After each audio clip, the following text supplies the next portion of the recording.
Here she is. Hello. Hello again. That's great. I'm sorry about that. Have we got the internet gremlins or the tech gremlins? What have we got? I don't know, but I always say if anything's going to let you down, it's always technology. Absolutely right. Oh, Heather's saying she's not looking as gorgeous as us too. Oh, Heather, it's because we've been at work today and made an effort. Oh, yeah. You rest up, H, and feel well soon.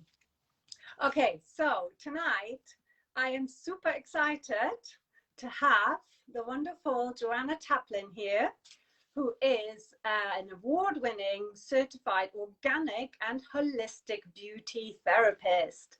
She's not far from me in Blackpool, but obviously that mustn't deter anyone who's not local, because we can all learn from Jo.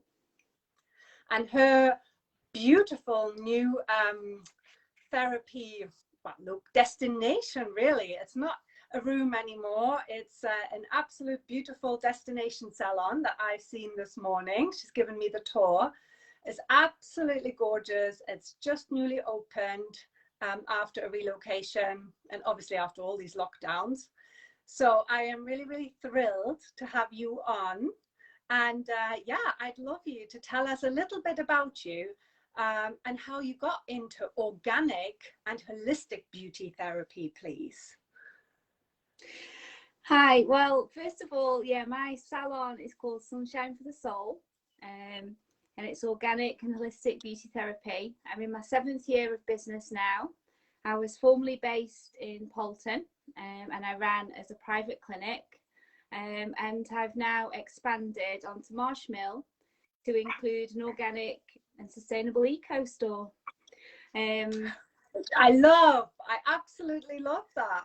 Yeah, definitely. I mean, for me, I'm not only a science of beauty therapist, but I'm also a holistic therapist. So aromatherapist, trained with crystal healing and all those types of modalities. But I've always been quite passionate about ingredients, you know, and very sadly, many years ago, I lost my father to cancer. And I think whenever you've had some health scares like this in a family, it makes you really start looking into ingredients and superfoods and things like that. You know, I was on a mission to try and save him. It started the whole question of, you know, why is cancer 1 in 2? Why is it so prevalent? And I started looking, because obviously that's my speciality, skincare, cosmetics, everything that we use, at the whole package, absolutely everything. But within my industry, I started to realise that I thought I was working with the most natural skincare, but actually I was having the wool pulled over my eyes. And as a therapist, I discovered there was a lot of greenwashing going on with the labelling. So they were making claims about being 100% natural, but actually the products weren't. And that's when I decided that I wanted to protect my family, you know, my children, and decided that it was going to be living an organic lifestyle as much as I can. Yeah, brilliant.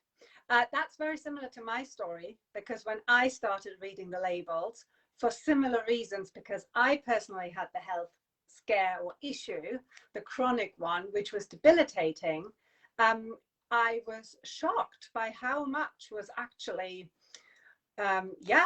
detrimental to our health, whether it was food or beauty products. Exactly. So tell us a little bit about the greenwashing terminology. That's something that, you know, I am not really familiar with. Maybe the audience isn't really familiar with that. So how can you detect that when you're out in the store? So basically, when I'm using the term greenwashing, your listeners will be quite surprised to know that legally in the cosmetic world, they only have to have 1% natural or organic ingredient, and they can have a bottle filled with synthetic man-made chemicals, and they can market to you and sell it to you as being an organic or natural product. And that's what we refer to as greenwashing. And so, you know, you'll see a lot of the multi-million-pound companies, not to name any names, that have big advertising and marketing budgets to flood our TVs and our adverts. And they know all the trendy buzzwords like vegan and, you know, paraben-free. And they'll use all these little words to claim that the product's really wholesome. And they'll use images of flowers and leaves, you know, and things like this. And really, it's just one tiny percent of the whole bottle that's an actual ingredient. And for me, I just think that's morally wrong, to be honest. I think that if a client's going to buy a product and they know that what's in it is in it, but they think, well, it's great, it really works, that's fine. But I think when you're going and you're buying a product because you believe you're investing in your health, and you're buying a product because you want to use natural and organic, and you're being charged twice the price, that's just, it's wrong. And I kind of always compare it to when everybody was outraged by, you know, the pre-packaged shepherd's pies, if you remember a few years ago, and they found out it was horse meat that was in there and not beef, and everybody went mad about it, didn't they? You know, and it's a similar thing in the beauty industry. I think people are waking up, and a lot of us are campaigning for clarity with labeling laws to make it a lot easier. Yeah, Heather's saying that's disgusting, and she had no idea about that. And I think many people watching this, whether now or on the replay, will be feeling the same way. So going back one step then, Jo, before we get to how obviously we find these wonderful beauty products that are good for us, what are the products that are currently mainly on the market? So the commercial products on the high street, and obviously correct me if I'm wrong, if there's obviously, if you can give us more pointers where else, you know, we find these greenwashed products that, well, obviously, you know, even, you know, I don't, the obvious ones and the greenwashed, we don't want to name drop, but you know, what negative effects do they have on our health from your experience? Well, I mean, obviously, I mean, I'm all about at my salon empowering, as I know you are, empowering women with this information so that you can be a smart shopper, you can become a bottle turner, you can start looking at ingredients. And so my ethos is I'll only work with companies that actually share my ethos with the products. And companies that have paid to certify their products as being organic. And the main one is the Soil Association in the UK. Yeah. And so if you become, you'll have seen Soil Association, you can see it on food, chocolate's a good one. You know, it goes right across the board. Now, for a company to be so proud of its organic, you know, cosmetics that it's made, and then to have gone and paid for the Soil Association to come out, then you can be sure that what you're buying is organic, because that means that every single ingredient from the soil it's grown in all the way through to the packaging has been certified as being organic.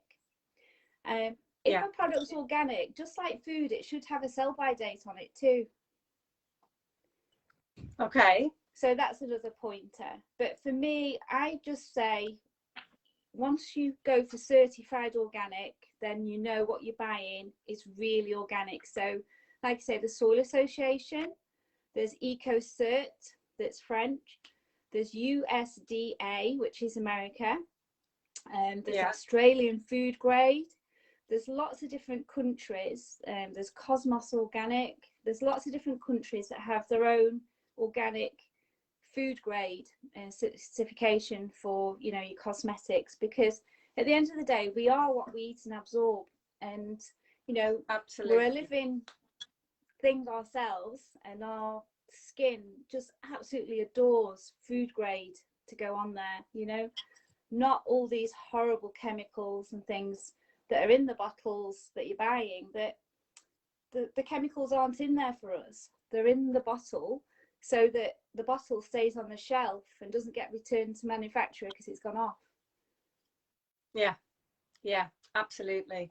So I think what we just need to reiterate as well as alternative practitioners, you know, the skin is the biggest organ of our body. And as you said, we absorb food, whatever we put on our skin, we absorb as food and it goes into our system. It generally takes, so therefore it has an effect. It takes 12 seconds for anything put on the skin to be absorbed, you know, into the little capillary network. So it's really important to choose, you know, nice products. And the thing is that organic, true certified organic isn't expensive. It's the greenwashing stuff.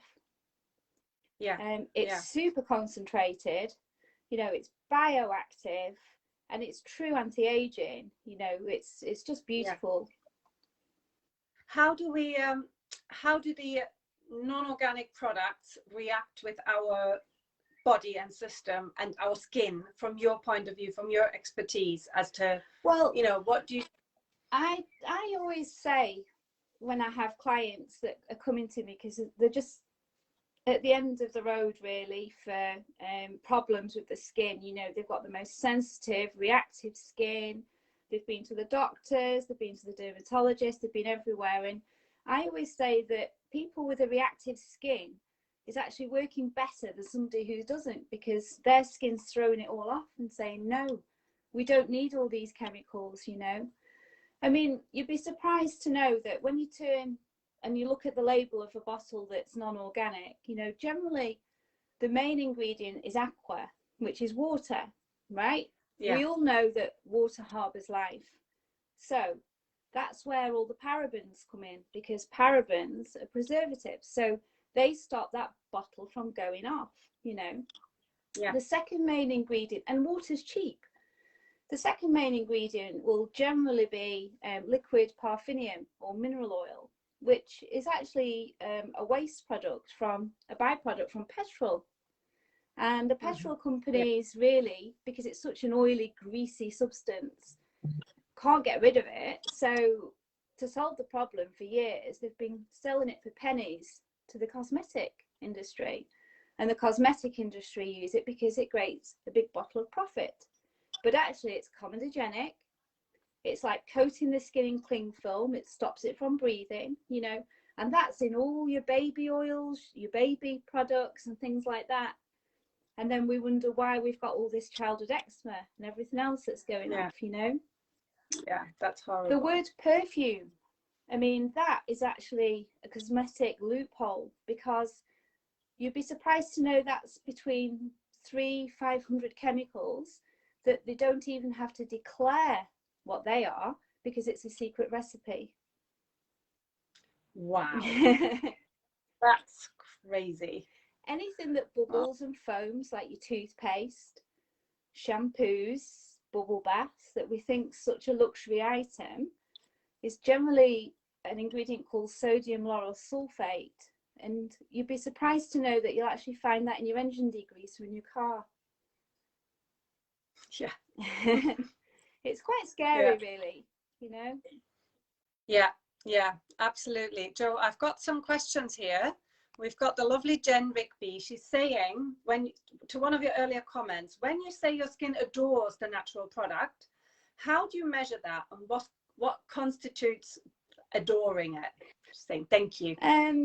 It's observation of how your skin reacts. It's easily absorbed. It just has an affinity with the skin. The skin becomes clear and translucent, and you just get a glow about you when you're using organic skincare. There's a huge difference. And for me, I mean, I work with a spa organic skincare range called Pink's Boutique, and we do a little try me kit, which it has, depending on your skin type, everything in the range, which you can try for, lasts about 3 weeks. And you see a marked difference in 1 week of using a complete organic range. Wow. It's amazing. Yeah. So you've got really good feedback from your patients and clients. Yes, definitely. I mean, you know, I've been working with nothing but organic for probably about 8 or 9 years now. Yeah. And I've been in industry for about nearly 25 years. Yeah. How did you feel, you know, obviously you changed yourself, because you said 8-9 years ago you thought you were using all natural, really good quality, high quality beauty products.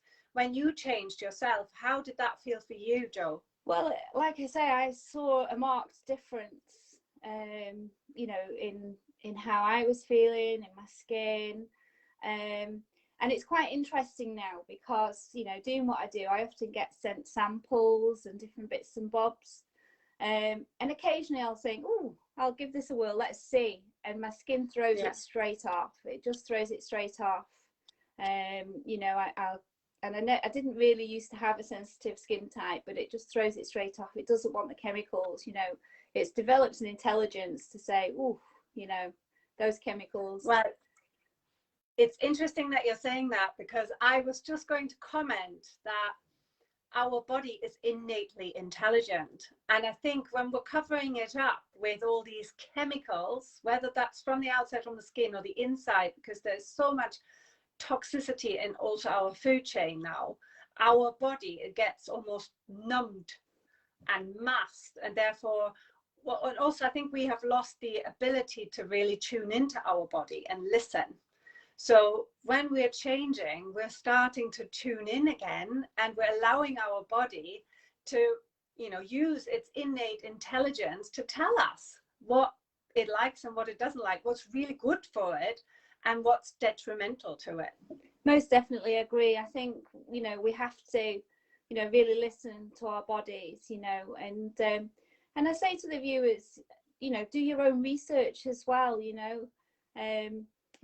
I'm a great believer in empowering you to go and have a look, you know, but there's a lot of us, a lot of women and teenagers that have got, you know, problems with hormones. It's becoming more and more, and, you know, there's lots of these chemicals that are hormone disruptors, you know, and it even right down to the plastics, as you know yourself, the BPAs and things like this, you know, in packaging,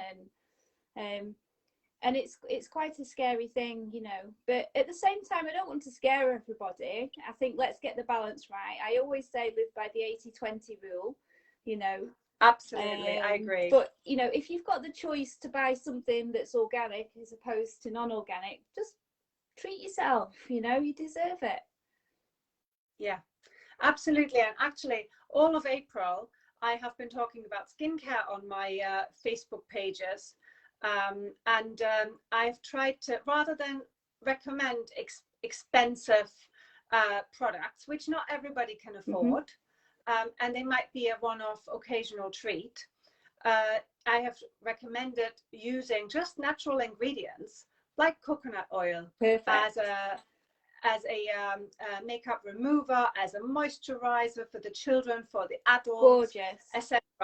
So, you know, facial cleansers made out of various oils, etc. Yeah. But I've had a nice comment here from Jen. She would really like to know, can you point us in the direction of a list or glossary of what the ingredients in the nasties are? That would be really nice to understand the backs of the bottles. Yeah. You got any tips for that? Well, I actually have quite a large section on my website, which is sunshineforthesoul.co.uk, where I've taken the time to list all the key baddies and things. But there are actually a couple of really good apps that you can download that are totally free. So there is Environmental Working Group, EWG, which is Skin Deep. It's an American non-for-profit organisation, and it's a really quite an exciting little app that you have on that one. So you can either barcode, if you've got like named brands that are big brands here in America, you know, you can just scan or type in, and it gives you a lollipop system.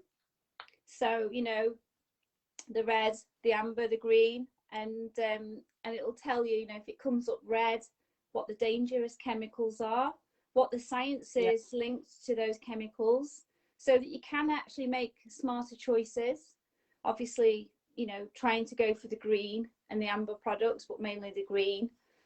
So I mean, everything, even natural products have a toxicity rating. Everything does. It's just how it is. And you can, you know, just because something's organic, you can still have reactions to things, as we know.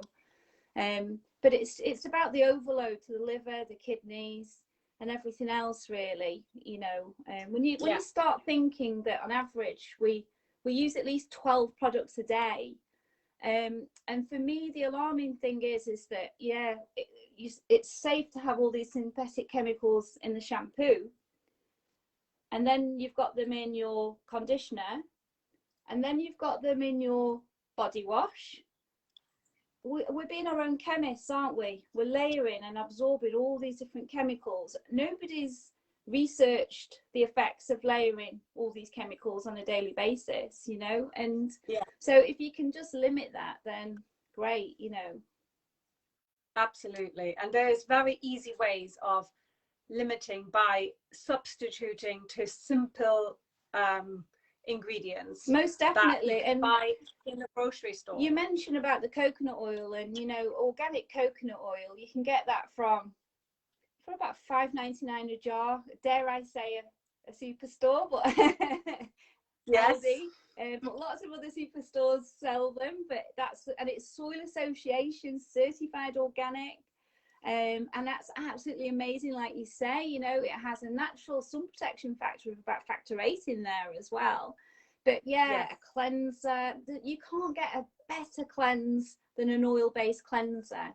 And a lot of people, because of mineral oils and like the dreaded bio oil and all these mineral oils, you know, that are so comedogenic for the skin, natural oils don't block the pores. They're not comedogenic. And in fact, you can't get a deeper clean from using a balm or a coconut oil, because they penetrate into the pores and they take with it any excess sebum. So they really deep clean blackheads and things like that. But also, that's where your anti-aging starts, because it respects this natural oil coating that we have on the skin. So you're getting a really deep clean, but you're not stripping the skin. Your skin should never feel tight or squeaky. I mean, I always say banana is beautiful on the skin, you know. It's really high in vitamin A. It helps with pigmentation. It has a really nice glycerol content, so it acts like a humectant. It really nourishes. Then you've got your honeys and everything else. And I'm a great advocate of looking into the fridge, looking into the cupboards, and just really enjoying using wholesome ingredients. Yes, actually, I have been trained when I did my naturopathy training. We should never put anything else on our skin that we wouldn't eat as well. And that's how I'm teaching my kids now, because that, like you, that was the reason why I went and studied it to start with, simply because I wanted to protect my family. Exactly. I mean, everything that I sell in the organic store, right down to the toilet cleaner, you could actually use as a body moisturizer, you know? I mean, you could eat anything. I mean, I wouldn't recommend doing it, but you can, you know, and it's just lovely. My kids actually ask me, because I teach them that. So sometimes when we have something out of the tube, they say, could I actually eat this, Mommy? And I'm like, oh, sure, could, but wouldn't recommend it. How lovely is that? That's beautiful. And then there's just this generation, like our parents, that, you know, the Industrial Revolution came in the 50s, and that's when all these chemicals were born. And of course, there'd been no research to them. You know, it freed up the housewife and everything else. And so our parents, you know, they used to fill our baths with all this bubble bath, and it's just changing that mindset for the younger generation and educating them. And I think they're pretty clued up. I think they get it. They do get it, absolutely. So I've got 2 more questions here actually from our viewers. So Heather is asking, bio oil is a bad one, so I think she's surprised. What actually is it? Can you shed some more light on that, please? Just a big tub of byproduct from petrol. Mineral oil. Sounds horrible. And it's that, yeah, and it sounds so... You've got perfume in there as well. So remember what I said about the chemicals? It just shows how misleading things are. But I mean, because I'm German, so to us in German, bio would be the prefix for anything that's organic. So greenwashing, you know, I'm sure that, greenwashing right there. that is exactly, it's kind of spilling over into the different languages. So, you know, it just is showing exactly the point that you were making before. And you know, the use of bio oil, they sell it and market it as a way of improving scars and things like this. You know, rosehip, that's all you need for things like that. Rosehip oil, you know, just gorgeous organic rosehip oil. Brilliant, brilliant. Then we have Vanessa asking, what are the best natural ingredients for plumping up skin and smoothing wrinkles? Well, Vanessa, you are actually ahead of times, because that was my last question for Joe, was what are the best products? What's your recommendation for aging skin, or a beauty regime for aging skin? Obviously, Vanessa would like to know the products. So, or the ingredients. You're going to be surprised by this. The best anti-aging ingredient that you could ever have is water, and drink plenty of it. I'm not surprised. Yeah. Now, I always like to quote, there's, if you do a Google on this, quite a few years ago, there was a reporter for the Daily Mail, and she did an experiment for 3 months of increasing her water content, and she documented it. And you want to Google that and have a look, because she looks about 15 years younger at the end of the 3 months, just from increasing her water intake to about 2 litres a day. Water is like fuel for the cells. We all say, oh, but my metabolism's slowing. That doesn't happen. You need to drink water, get the cells pumping around the body. The second biggest thing about anti-aging is being in a routine. So making sure that you cleanse AM, double cleanse PM. So at night time, just a very quick cleanse, not to push any dross or dirt or makeup into the skin, just to loosen it, take it off. And then a second cleanse, you can really concentrate. Always be kind to the skin, always an upward motion, never drag. And then a really nice, you know, natural oil as a serum, and a nice, you know, balm for nighttime. And you know, just use, be in a good routine, you know, and depends on your skin type. I would say to exfoliate and mask between twice a week. I always say to do this in the evening, because the evening is when the skin really regenerates. So, you know, if you're the sort of person who likes sitting down and watching your nightly TV, get your Jimmy Jams on, exfoliate, and sit in a lovely mask that, you know, can just soak in for a good 20 minutes to an hour, maybe just tissue off, and then put your night balm on, you know. And that's it. It's drinking lots of water, eating as well as you can, and just being in a really good skincare routine from start to finish. And you know, if you can call to see a therapist as the seasons change, our skincare changes, and you can have your skincare assessed and make a few tweaks if it's needed. But yeah, that's the secret, really. Just nice natural skincare, good routine. Brilliant. That sounds lovely. Thank you so much, Jo. That's really, really been an absolute treat. Thanks for having me. It's been lovely. Oh, lovely. So if any one of you want to research anything that Jo said, so she's got lots of information on her website, which is www.sunshineforthesoul.co.uk. That's right. All right. Okay, and I'll post that again underneath this video. If you want to sign up to my newsletter to hear more about these wonderful tips, then sign up at christinerichardson.co.uk. And yes, I will definitely be making some notes here from today, and I'll be helping other people to make sure they know this knowledge. But thank you so much, Jo. If there's any more questions now, ladies, I know you're watching. There's a gentleman as well. Mark, my husband. Thank you, saying super informative. Well done, everyone. Oh, lovely. That's lovely. Yeah, any more questions, then shout them out now. Usually it takes a moment for them to come through. But I don't think so. I think we have actually answered everything. So check out Jo's Facebook page. and her website. And yes, so this was my last live, and then we're going to recorded videos and the odd live here and there, because I'm loving these interviews, so I will definitely keep doing them. But thank you so much, Jo. Thanks everyone who was here, who's watching it, and we'll see you all again soon. Thank you. Bye-bye. Okay. Bye. Bye, everyone.